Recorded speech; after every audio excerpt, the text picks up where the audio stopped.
Pode ver de onde querer ver. Diário de uma Vida Elétrica, o DUV, para você.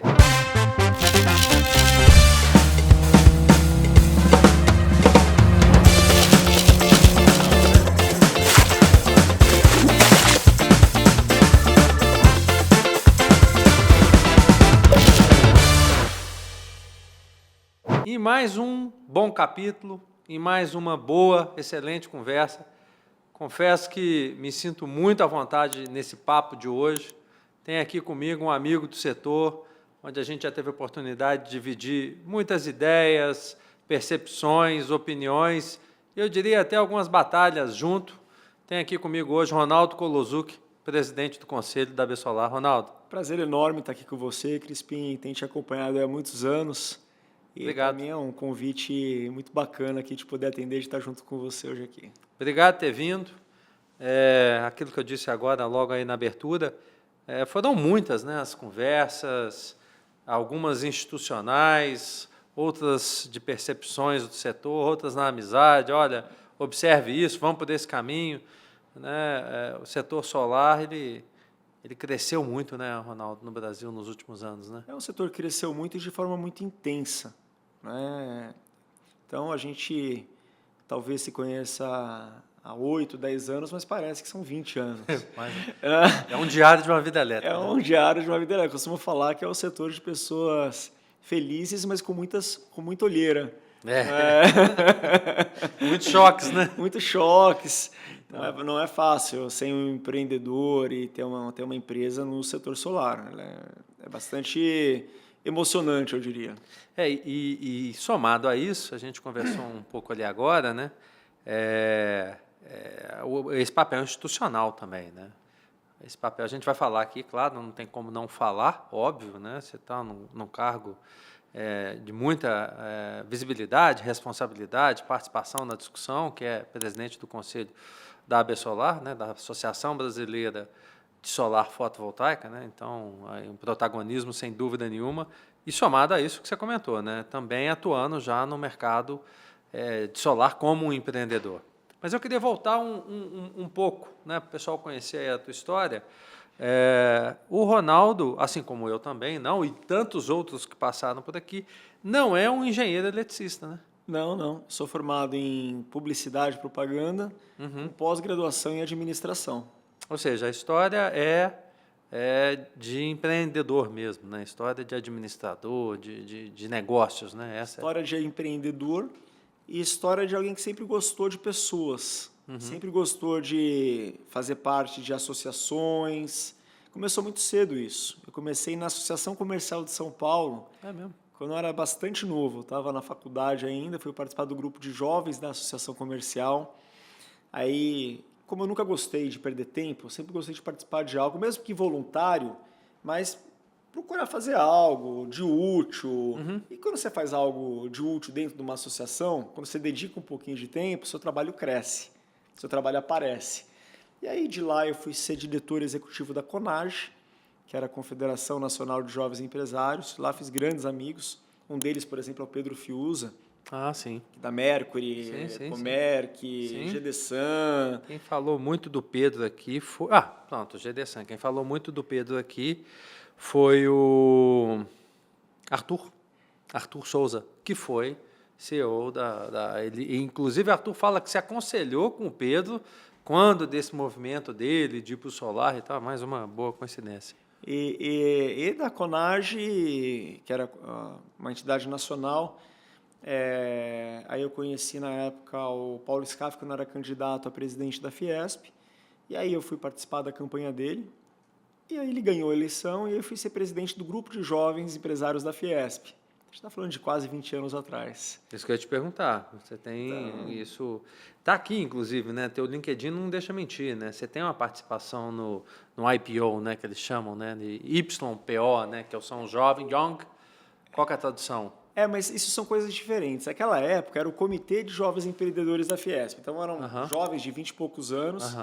E eu acabei tendo muita força na Fiesp naquela época. Então eu acabei indicando... Quantos anos ali?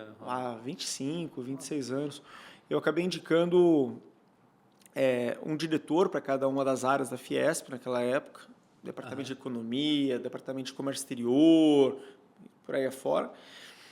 No segundo ano, os próprios diretores titulares pediram que indicasse mais um jovem, no terceiro ano mais um. Então, eu fiquei 3 anos como presidente do grupo de jovens da Fiesp e no final eu tinha indicado mais de 30 diretores para casa, que hoje tem cargos de destaque, cresceram, tudo mais. E aí, eu acho que essa experiência ela acabou contribuindo ali depois para a Bessolar mais à frente. Sem dúvida. Né? O IPO que você citou, ele é um grupo que eu já faço parte há 2 anos, não é tanto tempo assim, mas é um grupo que participam CEOs ou presidentes de conselhos de empresas. Isso é global, né? É global. É um grupo que eu faço parte, que eu acho que é um grupo muito bom, e de vida, para networking, para as famílias, e que eu me dedico a ele aí já há 2 anos. Mas não tem ligação com a Fiesp. Não tem ligação com a Fiesp, mas é um conceito de relacionamento, que é o que você abriu falando, né? É um ponto forte do Ronaldo, essa habilidade do relacionamento, de ligar pontes, de fazer pontes, de ligar pessoas, de identificar negócios. E no IPO não deixa de ser também, assim como a própria associação, a Bessolar, a própria Fiesp, que é um lugar de encontro e de discussão, ou seja, está no teu DNA mesmo. Ah, eu gosto. E a gestão que eu trouxe para a Bessolar foi um resultado de um aprendizado que eu tive nesses grupos. Claro. Identificando qual o melhor jeito para você fazer voluntários trabalharem voluntariamente ali, sem remuneração, para um bem comum. E uma história que você também observa no início da nossa conversa, muito intensa, né, Ronaldo? Porque a história da Solar, a gente pode dizer que no mundo ela é, comparada a outras fontes, relativamente nova, ainda que a gente não está falando, a energia solar não é algo que se inventou agora, mas assim, como uma opção de geração, ela é relativamente nova no mundo, né? A gente, tem os casos da Alemanha, que a gente vai sempre tirar como referencial, né? O próprio presidente executivo hoje, né? O Sawaia tem uma experiência, Rodrigo Sawaia tem uma experiência que acho que ele carrega ali do contexto alemão, né? Mas, se a gente olhar para o mundo, a Solar tem o quê? 15 anos, assim, falando na própria China, com energia solar como fonte, como produção, Estados Unidos, enfim, o mundo em si, o que a gente observa de crescimento é relativamente recente, mas muito intenso, né? Sem dúvida é a fonte que cresce mais rápido, né, e que mais cresce no mundo. Então, por questão de custo, hoje mesmo estávamos olhando os dados. Se você pegar só geração centralizada, a Solar foi a fonte que mais cresceu em 2024, ficando à frente de eólica e termoelétricas. E tantas outras. Quando você junta a geração centralizada mais distribuída, a gente vai para praticamente 14 gigas, quase 15 gigas de crescimento. Então, é isso. O mundo olha para o Brasil como uma enorme oportunidade, né? Já não é de hoje que a Bloomberg fala que em torno de 2040 a Solar vai ser a fonte número 1 do Brasil. Eu acredito que isso vai acontecer antes. Bom que está gravado, né? A gente tem depois... Quer dizer, se não acontecer, a gente deixa quieto, né? Mas se acontecer, a gente busca o filme. É isso. Eu plenamente acredito nisso, né? Pela velocidade. E é uma questão de competição. Outro dia eu estava com uma grande indústria, um grande desenvolvedor de projetos de geração centralizada, um dos que mais colocaram projetos aí. E eu falei, quantos de projetos de eólica e quantos de solar? Ele falou, 100% solar. Eu falei, por quê? Ele falou, todo projeto que a gente vai fazer, a gente não tem preferência pela solar. A gente faz conta. A solar é mais competitiva.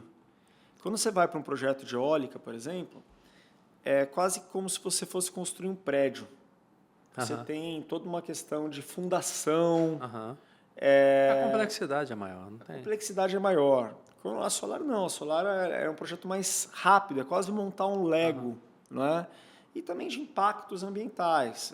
Cada vez mais você vê matérias hoje falando de impactos sonoros, impactos de sombreamento nas comunidades próximas e tudo mais.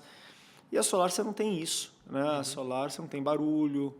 Então, é uma tecnologia mais simples, mais fácil e que tende a crescer cada vez mais rápido, não só aqui, mas aqui no mundo. Então, eu diria que é imparável, né? Agora, um tema que a gente conversou ali um pouco antes da gente entrar aqui para esse papo com a nossa audiência é desafios, né? Assim, a gente vê a história, fala que a história. Eu estou rindo porque eu estou lembrando dos meus momentos ali também, né? Muita coisa que a gente passou junto, inclusive, né?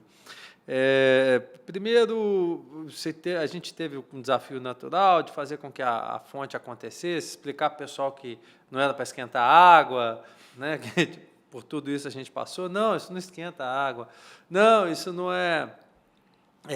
Isso se cair a energia hoje até dá para fazer, né? Mas naquela época, se você ficar sem energia na rua, você vai ficar sem energia em casa mesmo, teve um sistema, quer dizer, a gente precisou educar a população, ampliar nossas soluções, a gente vai falar um pouco disso também, né? Também empreendedor, tem uma empresa, você certamente viu o crescimento exponencial aí do negócio em si.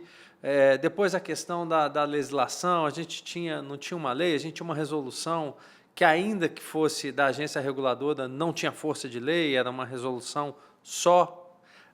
E hoje outros temas mais, hoje a gente discute o famoso fluxo reverso, na GD, na centralizado, o famoso curtailment, e quando a gente resolver isso, certamente virão outros temas. Agora, pensando nessa carga toda, né, Ronaldo? A hora que você fala, e eu acho que é factível, muito provavelmente a gente ultrapassa a hidro, né, a fonte solar ultrapassa a hidrelétrica. Do outro lado, a gente precisa criar necessidade de carga, né? Como é que vocês estão olhando para isso? Porque chega um momento que você fala, ok, tenho, sei lá, 300 e alguns gigas de potência, mas o que eu vou fazer com isso? Como é que, aí perguntando para o presidente do Conselho da Absolar, né, imagino que essa pergunta não só eu te fiz, outros devem ter te feito, como é que a gente resolve essa questão de necessidade futura de carga? Pois é, né? Você tem um Brasil que poderia crescer mais do que cresce. A gente vê o Brasil até tendo um bom crescimento agora em 2024, mas muito por conta de um crescimento artificial, que eles chamam do hiato do produto, né? Então, você tem hoje muito dinheiro sendo despejado na economia, ao custo de aumento de dívida. Isso gera consumo, mas você não tem produto suficiente, você não tem mão de obra suficiente hoje para produzir esse produto. Então, o que é melhor? Você ter um crescimento maior agora ao custo de uma inflação que vai aumentar a taxa de juros e vai gerar ali um crescimento menor, ou até, talvez, em 2026, um não crescimento, ou até um crescimento negativo, ou você tem um crescimento constante, mas melhorando a sua produtividade. E sem crescimento você não tem carga, né? Então, o primeiro ponto é esse. Segundo ponto, a gente entende que vai haver um aumento de carga muito forte por conta da mudança de vida das pessoas, da mudança de tecnologia. Então, o carro elétrico já não é uma promessa de futuro. A gente via aqui no Brasil muito se falar de no futuro, hoje em dia já é uma questão de presente. Você olha para as ruas, você já não demora a encontrar um carro híbrido ou elétrico. Você vai para a China, por exemplo, em Xangai, é uma cidade que tem 3 vezes a população da cidade de São Paulo. Você está falando de 30 milhões de habitantes. Isso aqui é uma cidade muito mais silenciosa, porque a quantidade de carros elétricos ela é brutal. Carros, motos, ônibus, caminhões. Então, é difícil você achar um carro a combustão lá. As plaquinhas verdes, né? As plaquinhas verdes. Então, isso tudo vai puxar mais carga, né? Você pega a questão dos data centers. Hoje, quando você vai para a inteligência artificial, que está cada vez mais presente também, quando você vai fazer uma pesquisa no Google, você gasta uma vez energia. Quando você vai fazer uma pesquisa num chat GPT, por exemplo, ou qualquer outra plataforma de inteligência artificial, você gasta 10 vezes essa energia. Então, você está cada vez mais com investimentos bilionários de data centers, e data center é o quê? É energia barata. Você precisa ter energia barata para um data center. Você precisa ter energia para refrigerar aquele monte de computador. Você precisa ter energia para poder gerar eletricidade para aquele monte de computador. Estamos falando aqui de prédios verticais, moderníssimos, construídos, dezenas deles só para colocar computadores. Imagina isso. Isso é uma realidade. Alguém me disse, eu não fui verificar a fonte, mas que o maior projeto de infraestrutura que tem no estado de São Paulo hoje é um data center que acontece ali, próximo ao Rodoanel. Ou seja, a nossa saída, se é a palavra, ou uma das possibilidades é essa neoindustrialização, né? Esse acompanhamento da inovação, né? E a gente precisa fazer isso, né?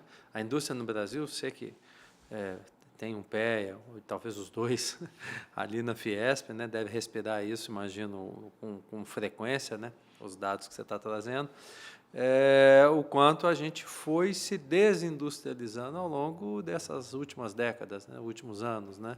A indústria já foi muito mais forte, né? O mundo está mudando, Crispim. Então, quando você ouve falar assim, antigamente era melhor, isso é uma sensação. Meu pai costuma dizer que quando ele vê alguém falando assim, antigamente era melhor, normalmente é alguma pessoa que já tem alguma idade que está se lembrando de quando era jovem. A fase de ouro da juventude, que faz muito sentido. Mas se você olhar de décadas em décadas, a humanidade ela vem evoluindo. Sim. A questão de vacinas, a questão de tecnologia. Imagina, antigamente a população não tinha acesso à internet. Sim. Se você for um pouco mais longe, a China, na década de 70, morreram 30 milhões de pessoas por fome. Imagina. Hoje em dia, você aperta um botão no celular, a comida chega até você. Então, assim, o mundo vem evoluindo, claro. Você tem questões de dificuldades sociais, de camadas e tal, mas ele vem evoluindo. E o mundo, essa evolução, ela precisa do quê? De energia. Tá muito de ligado, eletricidade. Né? Está muito ligado nessa questão do desenvolvimento dos países com a sua capacidade energética. Né? Então, isso vai ter demanda. Você vai ter, evidentemente, descompassos. Hoje a gente vive um pouco isso, um descompasso, mais energia do que consumo e tal. Mas a gente sabe que isso no Brasil é cíclico, não é? A minha esposa, ela tinha um carro a combustão, comprou um carro híbrido. Não para mais imposto de combustível. O carro híbrido praticamente é um elétrico. Sim, ela praticamente não abastece mais. Sim, a não ser uma viagem mais longa. Pontual. E que, vamos lá, a tendência, inclusive, no futuro também é resolver isso, porque ele é híbrido por enquanto, porque ainda não há segurança de carga para trajetos mais longos. Porque a hora que tiver também, não faz sentido você ter um carro a combustão. Exatamente. Você está falando de dois motores diferentes, peças diferentes. Isso. Vai ter uma eficiência. Sim, vai chegar uma hora que você... não, tem, igual a gente tem hoje a rede de postos de combustível, você vai ter rede de postos de carga elétrica. Então, muito provavelmente a gente resolve isso. E quem coloca um sistema, quem mora numa casa e compra um carro híbrido, ele coloca um sistema solar fotovoltaico. É natural. É natural. Ou o contrário também, né, Ronaldo? Quem tem um sistema fotovoltaico, compra um carro. Se for o próximo carro que for comprar, ele não vai falar, mas peraí, eu posso abastecer meu. Ele vai ver que ele tem a gasolina dele sendo produzida localmente em casa. E não adianta sobretaxar, colocar o carro híbrido lá no imposto do pecado, a reforma tributária é um absurdo, né? Você colocar o imposto do pecado serve para algo que faz mal à saúde. O carro elétrico ele só faz bem à saúde. Mas aí você coloca lá no imposto do pecado para tentar gerar uma reserva de mercado para o momento aqui, que faz até sentido. Falar assim, temos aqui a indústria do álcool, vou gerar emprego. Tudo bem. Mas quem comprou um carro híbrido, ele vai pagar o imposto, vai ter a segunda pernada vai ser um carro elétrico por uma uma questão de tecnologia. É natural isso, É né? muito natural. É preferível você achar alternativas para você se desenvolver, para o país se desenvolver nesse sentido, que tentar barrar. Eu falo que é tentar travar o rio, né? Ele vai dar volta, né? Não E vai ter jeito. certamente o setor sucroalcooleiro, que é muito importante para todos nós, ele acha outros caminhos. Então, o combustível do SAF, né, os biocombustíveis. Então, acho que essa indústria ela vai encontrando o seu caminho e ambas prosperarão, sem dúvida nenhuma. Por falar em indústria, Ronaldo, aproveitando esse gancho teu aí, o Ronaldo também, a gente já falou aqui, empreendedor, tem um DNA industrial, né, que vem de gerações, vem da família, vem do pai. E você me contou que em 2014, né, a indústria já existia, o negócio de vocês, da família, já existia, ou seja, já estava, né, empreendendo já pelo menos há 20 anos, 20 anos, 2 décadas que você me contou. Mas que em 14, o que eu te perguntei, né, que em momento que o Ronaldo encontra a energia, o setor elétrico, passa a participar. E aí foi em 2014. Conta um pouquinho dessa história, como é que nasceu o Solar Group. Solar Group, creio eu, no momento, falando do Solar Group como fornecedora de soluções para o setor solar. Meu pai ele fez a vida com o setor de panificação, tinha padaria, né? E 40 anos ele trabalhou naquele setor. Quando ele estava com em torno de 60 anos, ele não queria mais continuar nesse setor e nem que os filhos seguissem nesse setor. Era um setor bastante difícil, né? Abre sábado, abre domingo. Abre cedo. Abre cedo, é uma vida difícil. E ali, naquele momento, ele chama os filhos, fala, vamos seguir em outro tipo de indústria? Vamos. E aí a gente vai para a indústria primeiro do plástico, depois a gente migra para a indústria do alumínio. Né? Meu pai sempre com um faro muito bom para essas mudanças. E a gente fica na indústria do alumínio praticamente ali 20 anos. E ali, depois de 20 anos, aparece um antigo fornecedor que tinha vendido lá a empresa dele no passado e tinha montado uma fábrica de módulos aqui no Brasil, que era, na época, Globo Brasil. Que está... Você que não está nos assistindo, mas ela está bem pertinho daqui, ela não está 1 quilômetro daqui. Eu acredito que não opere mais, eu não sei. Também tem muito tempo, né? O famoso Seu Manuel. É o meu entorno, é o meu contorno ali, eu sempre passo, vejo o telhado dele coberto de módulos. Foi uma das primeiras, de fábrica inclusive, foi a primeira que eu fui conhecer, porque eu já tinha voltado para o Brasil. E ele está aqui mesmo, 800 metros, 1 quilômetro. Super aqui, perto. E aí ele vai visitar e pede que a gente fabrique os frames dos módulos dele, que a gente tinha uma indústria de alumínio, ele confiava, tinha uma relação de confiança com a gente. Inclusive o seu Manel é oriundo disso também, né? Ele também era na parte de fachada, alumínio. Ele tinha uma fábrica, ele vendeu para uma multinacional, fez um sabático, viajou o mundo, viu a indústria solar fora do Brasil. É isso mesmo. E traz para cá. E aí chama quem? Era um cliente de confiança. Você não quer ser meu fornecedor agora? Claro, vamos ser. E aí meu pai, ele fala assim, meu pai já não estava na operação mais, ele fala assim, vocês têm que estar nesse mercado, tem que estar nesse mercado. E tanto falou que a gente se convenceu, eu fui destacado para tocar essa operação de energia solar, uma startup dentro do grupo. E essa startup cresceu, tinha ano que a gente fazia 215% de crescimento. E aí, depois de 2, 3 anos, eu convenço ali os meus sócios, meus irmãos, a gente encerrar a atividade, que a gente estava há 20 anos, era a segunda maior empresa naquele outro setor. Falei, vamos focar aqui, porque senão a gente... Não vai dar, assim, a gente, vai se a dar gente quiser, conta no sentido do... não daria, dá para crescer mais... Não daria conta. Não dava para dividir mais energia, estratégia, produção, tudo. E ali... Foi um processo de 1 ano de convencimento e aí eles aceitam. E foi fundamental, porque a gente já estava se tornando líder de mercado, atendendo, na época, os maiores, a WEG, Aldo, Fortileve, Amara, Eugin, enfim. E aí a gente se torna líder de mercado. Aliás, eu imagino que ainda né? Solar Group... Somos líder de mercado, sem dúvida nenhuma. Qual a capacidade produtiva, Ronaldo? A gente hoje tem capacidade de fazer 600 toneladas mês. Capacidade não, a gente produz hoje 600 toneladas mês, mas a gente tem capacidade para 1.600 toneladas mês. Então, hoje a gente investiu muito em equipamento, porque até 2022 a gente era um abacateiro que caíam abacates no chão. Então, a gente atendia preferencialmente quem eram nossos clientes e quando vinha alguém novo querer comprar, a gente falava, eu só vou conseguir te atender daqui a 4 meses. Que a gente estava construindo uma nova planta, importando uma nova máquina. E aí, evidentemente, o mercado muitas vezes não espera. Né? Sim, ele precisa... sim, ele tem que resolver o problema dele também. Então, a gente, quando veio 2023, a gente resolveu continuar ampliando a nossa capacidade produtiva, porque a gente entende que o mercado solar está só começando. Né? A gente enxerga tem que muito telhado para fazer. Nem arranhou, 4,5% das unidades consumidoras. O Brasil vai crescer muito ainda em GD telhado. E a gente passou a investir muito também em tecnologia, robotização.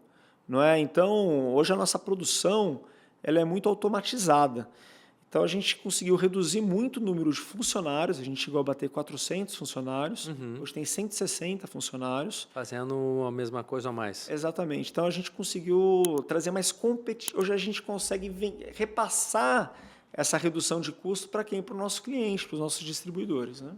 Tá. E você atende, a fábrica hoje atende o Brasil inteiro? Brasil inteiro, sempre atendemos o Brasil inteiro. A gente há 30 anos, desde quando não era solar, a gente já atendia já tinha esse Brasil inteiro. Era. Brasil em exportação também, a gente exporta hoje, Argentina, outros países. Muito bom. Parabéns. Foi uma das primeiras que eu estava te comentando isso quando voltei, quando cheguei, fui entender o mercado solar brasileiro. Nessa questão de estrutura, a gente sempre, né, os referenciais que você vai ter, você vai viajando no tempo aqui também, né? Ali 2015, módulo, Canadian. Não estou nem fazendo nenhum juízo de valor, se é melhor, mas era o que... Inversor, Fronius. Isso que eu estou querendo dizer. É estrutura, Solar Group, então era... A gente conseguiu, acho que foi o único que conseguiu manter a liderança de lá para cá. É bem provável. Porque o mercado mudou muito. Sim, né? entraram novos distribuidores, mudou completamente a liderança. Cissis, né? Dando nome. Depois virou Aldo. Virou Aldo, já está muito regionalizado, eu diria, né? A questão da distribuição, característica do negócio. Cabos também, né? Você talvez até não teve, né? Eu trabalhei, você contou uma história aí, eu viajei um pouquinho no tempo, contando a história da família, que estava ali no setor de padaria e foi para o setor de energia, né? A Cor Solar, a Cordeiro ali com o Alan Cordeiro é uma história muito parecida, né? O pai do Alan também era do setor de padaria e começa a Cordeiro Cabos há 42 anos atrás também, vindo do setor de padaria. Eu vou até dar uma investigada se tem alguma correlação. Teve padaria e vai para o setor de energia. E por coincidência, o Alan ele é diretor da Fiesp também. Ele é um dos líderes industriais que votam para a eleição de Fiesp. É colega nosso na Fiesp. O Alan está convidado, viu, Alan? A gente foi uma experiência muito bacana os meus 2 anos de Cor Solar, de Cordeiro, foi muito bom. Mas a gente veio para falar do Ronaldo e em que momento o Ronaldo encontra a B Solar. Ou seja, o Solar Group, ok, tá claro aqui para a gente, mas em que momento que o Ronaldo fala, cara, eu vou participar dessa associação e a coisa vai acontecendo, e agora você está no seu 2º mandato como presidente do conselho. Como é que foi essa história também? Você sabe que na publicidade, Crispim, quando você acerta um modelo, então, peraí, o jeito de vender shampoo é fazendo desse jeito aqui. Se acerta, você repete aquela fórmula à exaustão. Faz de novo, faz de novo. Não sei se você lembra lá dos bichinhos da Parmalat antigamente. Você tá doido, quem é que não lembra? Então, você lembra o quanto que eles repetiram aquela fórmula? Aquelas campanhas? Aquilo não ficou pouco tempo, ficou muito tempo. Sim. Era para ser uma coisa pontual, aquilo virou um negócio.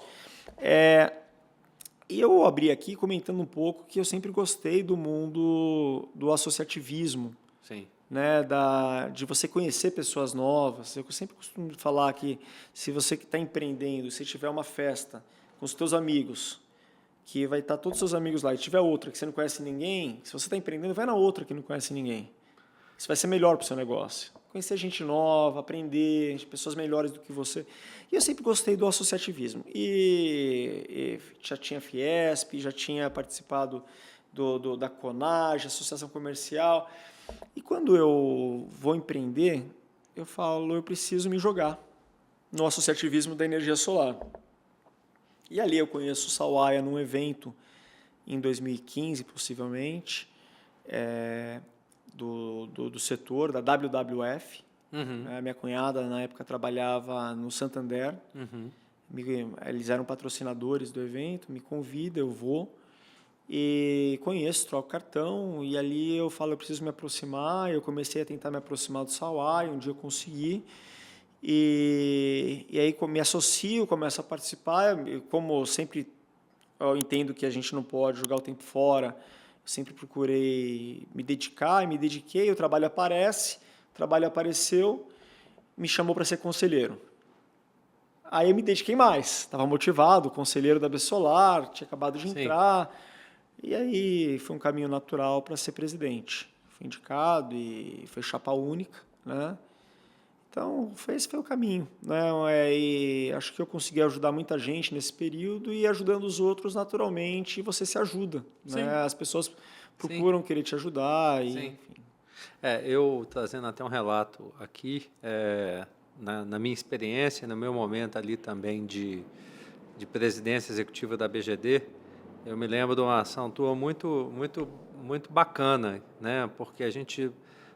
apesar de estar em associações diferentes, mas discutia ou lutava por pautas comuns. Procurando colaborar uma com a outra. No GD, assim. E eu me lembro que logo que eu assumi, foi início de 22, você me fez uma ligação, uma chamada, falou, Crispim, vamos almoçar para a gente conversar. Então, assim, você vê que são coisas, né? O mundo gira, vai girando, são coisas que vão ficando. E foi bom, porque é claro que quando você está tocando, independente do negócio que for, e a associação também é um negócio, você fica ali muito no seu mundo, né? E o seu mundo é a sua verdade e tal e tudo.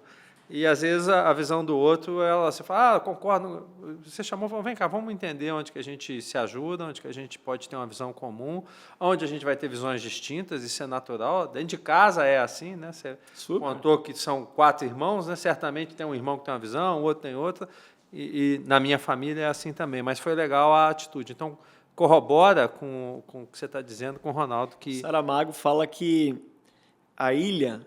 ela só consegue se enxergar se ela estiver no oceano olhando para ela. Se dela próprio, não. Ela não se vê. É muito comum isso. Né? Por isso que a gente costuma sempre encontrar defeito no outro, nunca em si mesmo. Sim. A gente tem que sair um pouco de nós mesmos para a gente conseguir se enxergar e... É o tal do ponto de vista, né? É o tal do ponto de vista, exatamente. Muito certo, muito bem. E aí, Ronaldo, a gente já indo para a reta final aqui da nossa conversa, você encontra um mercado solar, uma AB Solar, vamos falar aí no momento que você chega para conselho e tudo, eu estou supondo aqui, tá? 15, 16, onde a gente não tinha ali, acho que não devia ter 1 giga. Não tinha 1 giga. Então, só somando as duas, hein? Só somando G6 e GD, devia ter 1,5 GB, 2, olha lá. E agora... relatório até da AB Solar, estamos com 51 gigas acumulado, olha que loucura, e com expectativa para o final de 25, nós estamos gravando isso aqui no final de 24, 65 gigas. De 65 gigas, né? Mas é uma loucura. A própria associação ela cresceu de forma exponencial. Quando eu assumi a AB Solar, ela tinha 4 ou 5 funcionários, hoje tem 40. Nossa. Tinha um caixa que a gente multiplicou esse caixa acho que por 40 vezes. A gente cresceu em caixa, cresceu em número de associados e é isso. Protagonismo também, né? Você vê assim, você vai ver um Jornal Nacional, né? Que é uma referência, né? E os outros também, mas pegando aqui, porque é o que está ligado ali na TV à noite. Vai falar do tempo. Vai chover, não vai chover, vai fazer sol, e entra uma notícia, fonte, AB Solar. Isso é gratificante também, né? Porque você vê que é o reconhecimento da sociedade do trabalho que está sendo feito, né? Trabalhar com energia solar é muito gostoso, né? A gente tem essa experiência e é muito gratificante. A gente vê no almoço de domingo, quando a gente vai falar, o que você trabalhar com energia solar? E aí vira o assunto da mesa. E, evidentemente, isso agrada a imprensa, agrada a sociedade em geral. Isso não agrada a quem? As outras fontes. Isso, infelizmente, não agrada as outras fontes, porque a solar, como é a fonte mais barata, que mais cresce, então isso acaba comendo um pedaço de mercado de outras que tentam, de todos os jeitos, ali impedir o nosso crescimento. E a gente vê muito um movimento de empresas, por exemplo, que estavam vários associados nossos que faziam eólica e hoje em dia só fazem solar, não estão mais em eólica, né? Mas nenhum problema com a eólica, pelo contrário. Mas é uma fonte que ela é mais competitiva. Sim, Né? Ela é mais naturalmente, simples de né? instalar, Naturalmente. então acaba gerando essa Porque vamos no chamar, final é energia, né, Ronaldo? é No energia. final é energia, né? Ou seja, o que cada fonte vai entregar, no final é o interruptor que acendeu alguma coisa, e esse alguma coisa que acendeu através desse interruptor, a ideia é que ele seja mais competitivo, né? Mais barato. E no nosso caso, além de ser mais competitivo, uma energia praticamente sem impacto para o meio ambiente, né?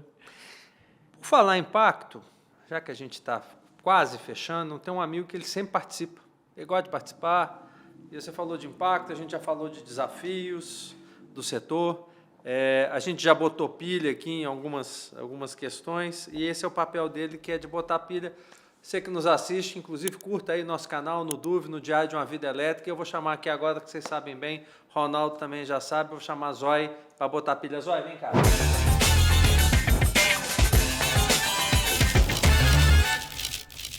Você queria, quando você ouviu aí de impacto, você falou no meu ponto aqui, eu escutei, e você falou, Ronaldo, vem aí, eu quero perguntar um negócio para ele, que tem uma confusão danada acontecendo aí, e eu gosto de confusão mesmo, então eu que vou perguntar, perfeitamente. O Ronaldo, o Zói queria te perguntar aqui o seguinte, bom, a gente sabe de todos esses benefícios e todos os desafios que a fonte tem vivido, né? O crescimento, a gente já falou bastante disso aqui. Mais recente, eu não vou entrar nem em questões técnicas, né? Não vou falar aqui de curtailment, não vou falar aqui de fluxo reverso, a gente já até abordou isso em outros podcasts aqui, certamente você teria também, tem convicção, já li opiniões a respeito, mas a pergunta que o Zói queria te fazer é, imposto de importação, até outro dia era zero. Aí nós tivemos uma revisão de ex-tarifário, nos módulos, falando de módulo, tá? Aí o GSEX mudou de 0 para 9,6, mas havia definido que ia ser transitório, que havia cotas ou lotes em valor para a importação daqueles módulos. E agora, recente, talvez um mês atrás, eu acho que essa é a data, mudou tudo. Né? Nós saímos de 9,5 para 25, acabaram praticamente os ex-tarifários, e a cota que tinha, que era uma previsão de ir até mais ou menos ali maio do ano que vem, eu li uma notícia de vocês no final de semana, sexta-feira, que também já acabou. Ou seja, a gente tem um imposto de importação sobre módulos, que é um elemento central nos projetos, que saiu de 0 para 9,26 e agora para 25%. Pergunta do Zói para você, que eu não boto pilha, quem põe pilha é ele. E aí, como é que fica? É um absoluto contrassenso do governo federal, do governo Lula, né? Porque enquanto o governo estava lá em Baku, na COP, Foi isso mesmo. pregando Foi a semana da COP. a questão da energia renovável, da sustentabilidade, da energia limpa, em que a gente realmente tem algo a entregar para o mundo, mostrar a nossa matriz elétrica limpa, enquanto o discurso lá na COP era esse, aqui no Brasil vinha uma mão pesada do governo, aumentando o imposto de importação, que praticamente era zero antes desse governo assumir, para 25%. Né? Então, evidentemente, isso não vai frear a energia solar. Isso visa atrapalhar a energia solar. Né? Existe um discurso muito arraigado no governo em prol da indústria nacional, mas eu sou industrial nacional, eu estou na Fiesp, então eu sou um apaixonado pela indústria nacional. Mas quem conhece um pouco do nosso setor, para quem já foi visitar uma fábrica moderna de energia solar, sabe que são fábricas que trabalham com a luz apagada. Você não vê funcionário. Elas trabalham no escuro, são só robôs. Não é? Então, evidentemente, não é um discurso para gerar emprego aqui no Brasil. né? E as indústrias que nós temos hoje aqui no Brasil, infelizmente, não são indústrias já ultrapassadas. Elas não têm a competitividade Na das verdade, novas. são montadoras, né? São montadoras. Não chega a ser Então, indústria. Assim. então evidentemente, não vai atingir, infelizmente não vai atingir. Se fosse para criar um mecanismo, para criar uma indústria e o Brasil ser competitivo, todos nós íamos aplaudir. Isso ia ser muito bom para o Brasil e para todos nós, porque uma indústria forte faz um país forte. Agora, a gente sabe que esse é um segmento que não é difícil. O governo poderia, por exemplo, incentivar a indústria nacional e teria todo o meu aplauso para isso, se ele concentrasse as compras governamentais, por exemplo, Minha Casa Minha Vida, prédios públicos, exército, com a indústria nacional. A gente topa pagar um pouquinho mais caro, porque não é competitivo, mas vai encher essas plantas, vai gerar emprego e daqui a pouco vão ter mais 2 ou 3 e vai. Então, na prática, a gente vê que o discurso é um e a postura é outra. Eu procurei conversa com o secretário Wallace há algumas semanas, ele foi muito atencioso, a gente mandou um ofício a ele e ele falou que vai tentar considerar para voltar com as cotas e, de repente, daqui a algum tempo, uma redução nesse imposto de importação. Mas a gente sabe que esse imposto de importação, para o consumidor que está nos ouvindo, ele pouco afeta a questão das residências. Sim, eu acho que concordo. Residência não vai ser o problema, ou não vai ser impactada, talvez. O melhor momento para se investir numa residência, num comércio, ou seja, em cima de qualquer telhado, é agora. O preço do módulo das placas solares em 2023 caiu 53%. Esse ano caiu mais 30%. De uma queda já de 53%. Né? Então, você aumentar 25% em cima dessa queda, o payback, o retorno do investimento, só não coloca energia solar quem não sabe. Porque quem tiver acesso a um financiamento no banco e souber, vai tirar o dinheiro do banco, ou vai financiar, e é o melhor negócio, o melhor investimento do mundo. Só não sabe, só não coloca quem não sabe. Né? Agora, atrapalha muito esse aumento de imposto de importação para grandes projetos, porque já existia um plano de investimento aprovado lá fora do país, e a gente está falando de 750 mil empregos em risco por conta disso. É muita gente, hein? São bilhões de investimento. Então, É porque o número muda, né, Ronaldo? O número num projeto centralizado muda, né? Porque qualquer tá bom que a gente, nos 25, de 9,5, vamos arredondar de 10 para 25, não é que você vai aumentar 15%, mas de qualquer 10%, 8% a 10%, que era um número que o mercado estava se falando, para um projeto, pode não, impacta sim, né? Certamente vai impactar, né? E aí tem que fazer revisão, pode travar algumas coisas, né? Desnecessário, no mínimo, né? Para dizer o mínimo, não faz sentido. Ronaldo, para fechar, momento mais elétrico na vida do Ronaldo Kolosuki. Olha, eu acho que foi em 2018, porque 2018 foi um ano que eu estava ali assumindo a presidência da Absolar, né? Tinha muitos desafios. Eu estava também assumindo a liderança de mercado com a Solar Group. E eu sempre gostei muito de praticar esporte. Né? O esporte sempre foi uma forma de eu extravasar um pouco, reduzir estresse. E eu lembro que teve uma ocasião em que eu estava ali jogando tênis, eu fui alongar e eu me machuquei. E foi muita dor, eu tive um problema neural, um problema no nervo, que eu perdi boa parte da movimentação da minha perna direita, mas muita dor. Cheguei a tomar morfina Isso? Foi. Que isso? Voltou 100%, mas teve risco até de não voltar, movimento e tal, foi um problema meio sério. E justamente naquele momento de intensa dor, eu não conseguia ficar sentado mais do que meia hora numa cadeira. Eu tinha que deitar no chão para aliviar a dor. Sofá de casa para ver um filme, nem pensar, tinha que deitar no plano. No plano, era terrível. Isso tudo.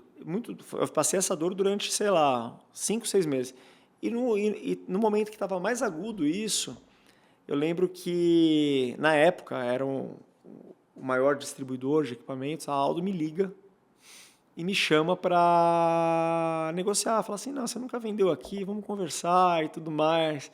E aquilo para mim mudava o jogo, porque eu saí ali do número 2 para número 1. Sim. Né? Sim. Posição que a gente mantém até hoje. E eu falei, vamos. E ali pegar aquele voo e chegar lá.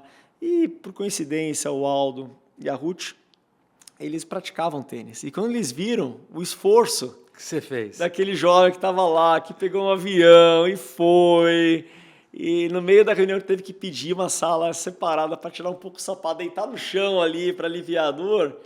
Ali saiu um negócio e ali a gente se tornou... Então foi um ano muito eletrizante, foi um ano de muito desafio. Um momento elétrico, né? E ali eu pensei, né? Agora vamos ter anos de tranquilidade pela frente. Aí 2019 veio a pandemia. Sem dizer, não, a pandemia, tudo, não, mas Mas bom, parabéns aí, sem dúvida, pela trajetória. Obrigado por ter vindo conversar conosco. Aqui nós estamos em Campinas, no estúdio da Fontana Filmes, que é a nossa empresa produtora, que trabalha com a gente no Duve, no podcast. Agradecer também a Go and Grow, a empresa de marketing nossa no Duve. E, Ronaldo, parabéns pela trajetória, parabéns pela contribuição junto ao setor solar brasileiro. Eu posso falar, convivo com você, vi o quanto vocês trabalharam e trabalham no tema. Parabéns pelo empresário que né, conselheiro, um dos fundadores, participantes ali junto da Solar Group, né, e também pela presidência do Conselho da AB Solar e pelo trabalho que vocês fazem. Muito obrigado por ter vindo. Obrigado a você, uma satisfação. Valeu, cara. Valeu, cara. Valeu. Gente, obrigado. Até uma próxima.